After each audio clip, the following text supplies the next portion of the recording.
Hi ಎಲ್ಲರಿಗೂ ನಮಸ್ಕಾರ. ಇವತ್ತು ಹೋಟೆಲ್ ರೀತಿಯಲ್ಲೇ ತೆಂಗಿನಕಾಯಿ ಬಳಸಿ ಒಂದು ರುಚಿಕರವಾದ ಪಲಾವ್ ಮಾಡೋದನ್ನು ನೋಡೋಣ. ಅದಕ್ಕೆ ನಾನಿಲ್ಲಿ ಒಂದು ಸ್ಪೂನ್ ಜೀರಿಗೆ, 1 ಇಂಚು ಶುಂಠಿ, ಬೆಳ್ಳುಳ್ಳಿ, ನಾನಿಲ್ಲಿ ಕೊತ್ತಂಬರಿ ಇಲ್ಲ, ಸ್ಕಿಪ್ ಮಾಡಿದ್ದೀನಿ. ಸೊ ಹಸಿಮೆಣಸು ಮತ್ತು ಸೂಜಿ ಮೆಣಸು, ಸ್ವಲ್ಪ ಸೂಜಿ ಮೆಣಸು ಕೂಡ ಹಾಕಿದ್ದೀನಿ, ಒಂದು ಅರ್ಧ ಕಟ್ಟು ಪುದೀನ, ಇಷ್ಟೆಲ್ಲ ಸೇರಿಸಿ ಮತ್ತು ಅದಕ್ಕೊಂಚೂರು ಹಸಿ ಕಾಯಿ ಕೂಡ ಏನು ಮಾಡಬೇಕು ಅಂದರೆ ತೆಂಗಿನಕಾಯಿಯನ್ನು ಸೇರಿಸ್ಕೊತಾರೆ. ಪಲಾವ್ ತುಂಬ ಟೇಸ್ಟಾಗಿ ಬರುತ್ತೆ. ಸೊ ಎಲ್ಲವನ್ನು ನುಣ್ಣಗೆ ಏನು ಮಾಡಬೇಕು ಅಂತ ಹೇಳಿದ್ರೆ ರುಬ್ಬಬೇಕು. ರುಬ್ಕೊಂಡು ಬಂದು ನೋಡಿ, ಅಕ್ಕಿಗೆ ನೀರು ಹಾಕುವಾಗ ಸ್ವಲ್ಪ ಕಡಿಮೆ ಮಾಡಿ ಹಾಕಿ, ರುಬ್ಬುವಾಗ ನೀರು ಹಾಕಿರ್ತೇವೆ. 1 ಸ್ಪೂನ್ ತುಪ್ಪ ಹಾಕಿ, ಒಂಚೂರು ಕೊಬ್ಬರಿ ಎಣ್ಣೆ, ಅಡುಗೆ ಎಣ್ಣೆಯನ್ನು ಹಾಕಿ ಕಾಯಕ್ಕಿಡ್ತಾಯಿದ್ದೀನಿ ಕುಕ್ಕರಲ್ಲಿ. ಸೊ ಎಣ್ಣೆ ಕಾದದ್ದೆ, ಮಸಾಲೆ, ಏಲಕ್ಕಿ, ಲವಂಗ, ಚಕ್ಕೆ, ಚಕ್ರ ಮಗ್ಗು, ಪಲಾವ್ ಎಲೆ. ಸೊ ಇದು ಪಲಾವ್ ಎಲೆ ನಮ್ಮ ಮನೆಯಲ್ಲೇ ತೋಟದಲ್ಲೇ ಮರ ಇದೆ. ಸೊ ಅದರಿಂದನೇ ಮಾಡಿಸ್ಕೊಂಡಿರೋದು, ಒಣಗಿಸಿ ಎಲ್ಲ ಚೆನ್ನಾಗಿ ಘಮ ಬರೋ ಹೊತ್ತಿಗೆ ಏನು ಮಾಡಬೇಕು ಅಂತ ಹೇಳಿದ್ರೆ, ಇಲ್ಲಿ ನಾ ರುಬ್ಬುವಾಗಲೇ ಜೀರಿಗೆಯನ್ನು ಹಾಕಿರೋದ್ರಿಂದ ಇಲ್ಲಿ ಹಾಕ್ತಾಯಿಲ್ಲ. ಜಸ್ಟ್ ಚೆನ್ನಾಗಿದು ಫ್ರೈ ಮಾಡ್ಕೊಳ್ಳಿ. ಇದು ಚಟ್ಪಟ್ ಅಂತ ಸಿಡಿಯೋಕ್ಕೆ ಶುರುವಾಗಿದೆ. ಹೆಚ್ಚಿಟ್ಕೊಂಡಿರ್ತಕ್ಕಂತಹ ಈರುಳ್ಳಿಯನ್ನು ಹಾಕಿ, ಈರುಳ್ಳಿ ಹಸಿ ವಾಸನೆ ಹೋಗೋವರೆಗೂ ಫ್ರೈ ಮಾಡ್ಕೊಳ್ಳಿ. ಸೊ ಪಲಾವ್ ತುಂಬ ಟೇಸ್ಟಾಗಿರುತ್ತೆ. ಒಂದು ಕಡೆ ಪುದೀನ ಎಲೆ ಪರಿಮಳ, ಮತ್ತೊಂದು ಕಡೆ ನಾವು ತೆಂಗಿನಕಾಯನ್ನು ಸೇರಿಸಿರೋದ್ರಿಂದ ಗ್ರೀನಿಶ್ ಆಗಿ ಚೆನ್ನಾಗಿ ಬರುತ್ತೆ. ಸೊ ಇಲ್ಲಿ ಉಪ್ಪು ನೀರಲ್ಲಿ ಹಾಕಿಟ್ಕೊಂಡಿರ್ತಕ್ಕಂಥ ಹೂವು ಸೇರಿಸೋದು. ನಿಮಗೆ ಬೇಕಾದ ಎಲ್ಲ ತರಕಾರಿಗಳನ್ನು ನೀವೇನು ಮಾಡ್ಬೋದು ಅಂದರೆ ಸೇರಿಸ್ಬೋದು. ನಾನಿಲ್ಲಿ ನೆನೆಸಿಟ್ಕೊಂಡಿರ್ತಕ್ಕಂಥ ಹಸಿರು ಬಟಾಣೆ ಒಂದು ಅರ್ಧ ಗಂಟೆ ಬಿಸಿನೀರಲ್ಲಿ ನೆನೆಸಿಟ್ರೆ ಸಾಕು. ಸೊ ನವಿಲುಕೋಲು, ಕ್ಯಾರೆಟು, ಬೀನ್ಸು, ಆಲೂಗಡ್ಡೆ ಇದೆಲ್ಲವನ್ನು ಏನು ಮಾಡ್ತಾಯಿದ್ದೀನಿ ಅಂತ ಹೇಳಿದ್ರೆ ಒಂದೊಂದನ್ನು ತೆಗೆದುಕೊಂಡು ಹೆಚ್ಕೊಂಡು ಇದಕ್ಕೆ ಸೇರಿಸ್ಕೊಳ್ತಾ ಇದ್ದೇನೆ. ಈಗೆಲ್ಲ ಅದು ಮಿಕ್ಸ್ ಮಾಡಿ, ಆ್ಯಕ್ಚುಲಿ ಮಸಾಲೆಯನ್ನು ಮೊದಲು ಹಾಕಿ ಹಸಿ ವಾಸನೆ ಹೋಗೋ ಥರ ಫ್ರೈ ಮಾಡ್ಕೊಂಡು ತರಕಾರಿ ಹಾಕಬೇಕಿತ್ತು. ಸೊ ನನಗೆ ಮರೆತು ಇಲ್ಲಿ ಗಡ್ಬಡಿಯಲ್ಲಿ ತರಕಾರಿಯನ್ನೇ ನಾನು ಏನು ಮಾಡಿದೆ ಮೊದಲು ಹಾಕ್ತಾಯಿದ್ದೀನಿ. ಈಗ ಟೊಮೆಟೊ ಸೇರಿಸ್ಕೊಂಡೆ. ಸೊ ಟೊಮೆಟೊ ಸೇರಿಸಾದ್ಮೇಲೆ ಅದಕ್ಕೆ ಅರಿಶಿನ ಮತ್ತು ಉಪ್ಪನ್ನು ಸೇರಿಸ್ಕೊಂಡು ಏನು ಮಾಡಬೇಕು ಅಂದರೆ ಚೆನ್ನಾಗಿ ಮಿಕ್ಸ್ ಮಾಡಿಕೊಂಡು, ಮಸಾಲೆ ಈಗ ಹಾಕಿದರೂ ತೊಂದರೆ ಇಲ್ಲ.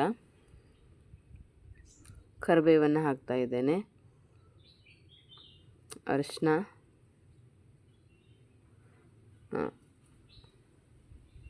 ಇಲ್ಲಿ ನೋಡಿ ಇದೆಲ್ಲ ಸೇರಿಸಿ ಮಿಕ್ಸ್ ಕೊಟ್ಟಾದಮೇಲೆ ಮಸಾಲೆ ಹಾಕ್ಕೊಂಡು ಅದು ಸ್ವಲ್ಪ ಮಸಾಲೆ ಕುದಿಯೋ ಹಾಗೆ ಬಿಡಿ. ಅಂದರೆ ಎಣ್ಣೆ ಅಂಶ ಕಾಣುತ್ತೆ, ಅಲ್ಲಿ ತನಕ ಅಕ್ಕಿಯನ್ನು ಸೇರಿಸ್ಬಾರ್ದು. ನೋಡಿ ಈ ರೀತಿ ಮಿಕ್ಸ್ ಮಾಡಿಕೊಂಡು ಹಸಿ ವಾಸನೆ ಹೋಗೋ ಥರ ಬಿಡಬೇಕು. ನೋಡಿ ಎಷ್ಟು ಚೆನ್ನಾಗಿ ಗ್ರೀನ್ ಕಲರಾಗಿ ಕಾಣ್ತಾ ಇದೆ.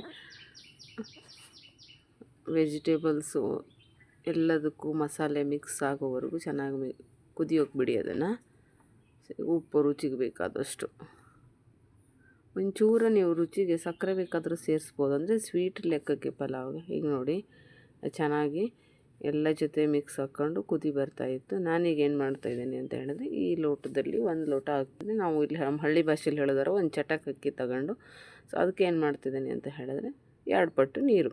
ರುಬ್ಬುವಾಗ ನೀರು ಹಾಕಿದ್ರಿಂದ ಸ್ವಲ್ಪ ನೀರನ್ನು ಕಡಿಮೆ ಮಾಡಿಕೊಡಿ. ಜಾಸ್ತಿ ಉದುರು ಪಲಾವ್ ಬೇಕಂದ್ರೆ ಸಾಮಾನ್ಯವಾಗಿ 1ಕ್ಕೆ 2 ಪಟ್ಟು ನೀರು ಹಾಕೋದೆ ಎಲ್ಲರಿಗೂ ರೂಢಿ. ಈಗ ತೊಳೆದಿಟ್ಕೊಂಡಿರ್ತಕ್ಕಂಥ ಅಕ್ಕಿಯನ್ನು ಸೇರಿಸಿ ಮಿಕ್ಸ್ ಕೊಟ್ಟು ಕುದಿ ಬರೋಕ್ಕೆ ಬಿಡಿ.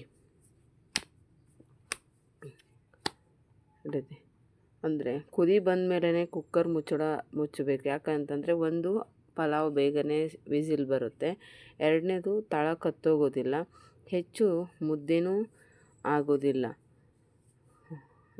ನಾನೀಗ ಕುದಿಲಿಕ್ಕೆ ಬಿಡ್ತಾಯಿದ್ದೇನೆ. ಸೊ ಕೊನೆಗೆ ಏನು ಮಾಡಬೇಕು ಅಂತ ಹೇಳಿದ್ರೆ, ಒಂದು ಅರ್ಧ ಹೋಳು ಲಿಂಬೆ ಹಣ್ಣನ್ನು ಕೂಡ ಇದಕ್ಕೆ ಸೇರಿಸ್ಕೋಬೇಕು.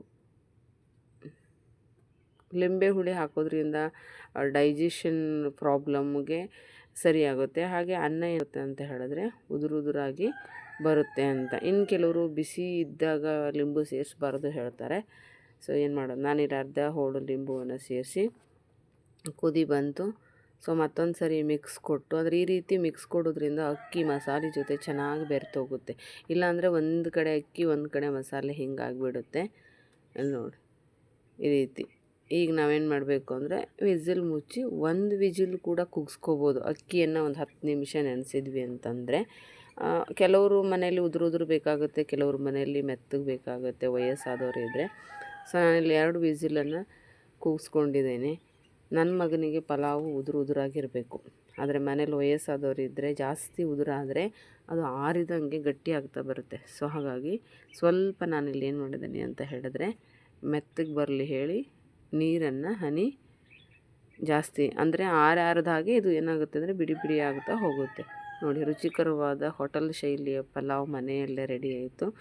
ತುಂಬ ಟೇಸ್ಟಾಗಿರುತ್ತೆ. ಇಷ್ಟ ಆದರೆ ಶೇರ್ ಮಾಡಿ, ಲೈಕ್ ಮಾಡಿ.